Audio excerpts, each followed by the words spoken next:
लोग असहाय थे, असमंजस की स्थिति में थे, लेकिन इसके लिए कोई उत्तरदायी कोई दूसरा नहीं है। हम सबकी स्वार्थी गतिविधियां ही इसके लिए जिम्मेदार भी हैं।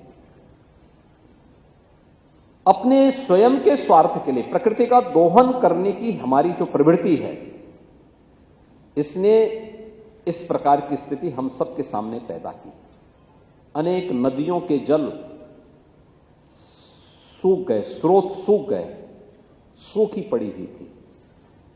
आप लखनऊ में हैं, लखनऊ में हम लोग एक नाइट सफारी बना रहे हैं कुकरेल के पास, और कुकरेल के नाइट सफारी के पहले हम एक नदी को जीवित करने वाले हैं लखनऊ में, उसका नाम है कुकरेल नदी।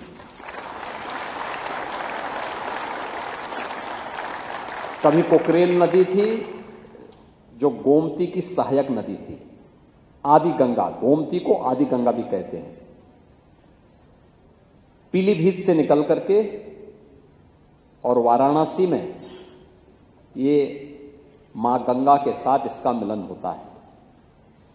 लेकिन गोमती की सहायक नदी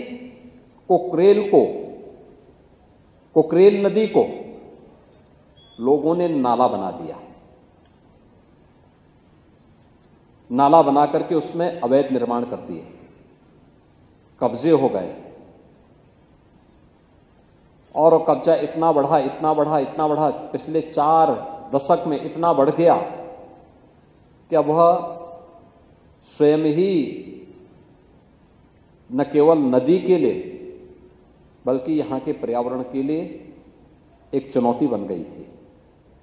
और फिर 1 वर्ष पहले हम लोगों ने इस लड़ाई को प्रारंभ किया, नहीं, कुकरेल को नाला नहीं, इसको फिर से नदी बनाना है।